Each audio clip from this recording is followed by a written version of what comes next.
For the first time in not only Halo Infinite history, but Halo history, developers over at Halo Studios have released third-person support outside of vehicles and turrets into Halo for the first time. It is one of the most unexpected updates this series has ever seen. When this was first announced, everybody was left scratching their head, and many said, huh? Others were like, but why? And then even more were like, hell yeah, I can't wait to try this. So what I've done today is I've put the new third-person mode through its paces. As this video goes live in a few hours, the new update Great Journey will be rolling out to the live game to celebrate Halo 2's 20th anniversary. When third person releases onto the game in a few hours, third person Firefight will be an available playlist for everybody, as well as a custom game option for you to toggle your own custom games to try third person for yourselves. The reason why they're doing that is because it's currently still in beta. Why? Well, being the Halo nerd that I am, and it's why you guys watch these videos, I discovered with Hidden Xperia that your view model doesn't exactly line up with your reticle. If you watched his video yesterday, you might have seen it from his point of view, but it effectively means you can hide behind solid walls, obstruct your player model, or at least 99% of your player's character, and wall glitch to get kills. Ironically, this isn't the first time in Halo history you've been able to do this. Halo 2 literally had the exact same thing with the view model in first person. All you'd have to do is hug the wall and you can shoot through it and do damage, and they can barely shoot you back. With that said, I put all of the guns through their paces, and by far the worst offenders are the automatic weapons and the bandit. You can completely shoot through solid walls and it'll look completely busted. I would be very surprised if Halo Studios hasn't picked up on this, or they don't pick up on this, why they're asking for more feedback here before implementing it into an official PvP playlist. The sniper does work too. It's not as blatant, but in certain locations, if you have the knowledge that sitting in a certain spot hides you completely, you can totally get away with cheesing out free kills with the sniper, one hit to the head, and they can't hurt you. The question I need to ask everybody, and I'm sure the devs are asking it too, is this a bad thing? Does keeping this in the game hurt it? Will players actually like having this depth in the game, or should it be removed entirely? You guys can let me know in the comments, as I know the developers will be watching this closely to get feedback. Now, third-person Halo is the first time in 23 years where Halo gameplay is actually possible in third person outside of driving vehicles and operating turrets. From the gameplay sessions I had, where I did 1v1s, 2v2s, and even 4v4s, I listened to what the people I was playing with were saying. Generally, people really love this. It's a fresh take on the formula of gameplay us Halo fans enjoy. It doesn't take away from first person,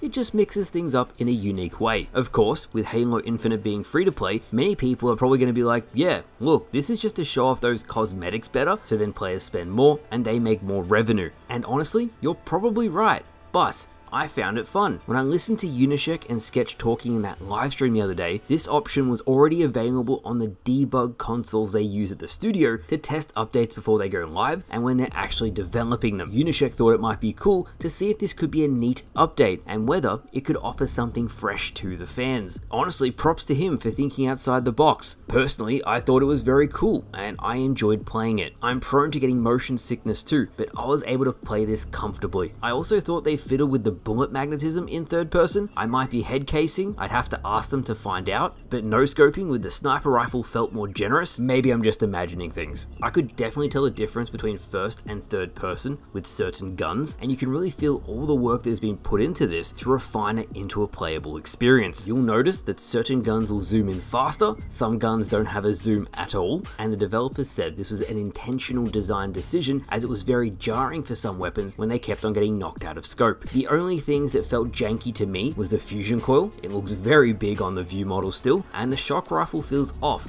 as even when I'm showing this on screen to you guys, it looks a bit funky. Now by far, the coolest thing about this is the field of view and how much it affects the experience. 65 field of view will make it feel like Gears of War, and I think playing through the campaign remakes available on Infinite is so damn cool this way. I threw on the Mark V Master Chief and played a bit of the Combat Evolved remakes, loved it, I really enjoyed it. Putting your view model to 120 field of view, however, is a completely different experience again. You see everything. It feels like the whole map opens up. It's almost like a sensory overload with how much is available to the player in terms of what is happening in game. It's really important for me to also add that Forge can be scripted to transition a player from first to third person mid-game, depending on the circumstances scripted into the mode. So again, you kill the Juggernaut, the Juggernaut is in third person, your player will transition to that. You cannot yourself manually swap between first and third person in-game via your own settings. It needs to be selected in the menu, in the custom game menu, before the game starts, or have it scripted into the mode itself through Forge. Just having third person in Halo is wild because it radically changes how you approach a PvP interaction. You can sit behind walls now and be a sneaky beaver waiting for enemies to come by.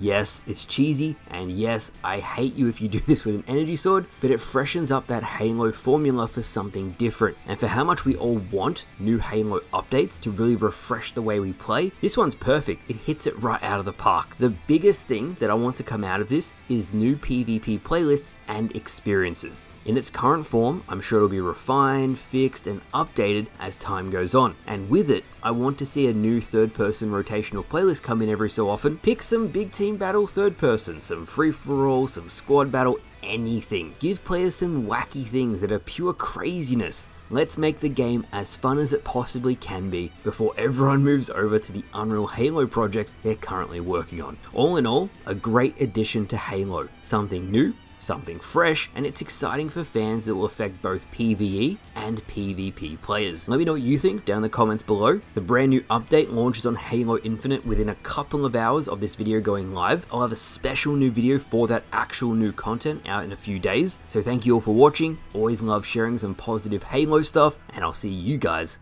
later.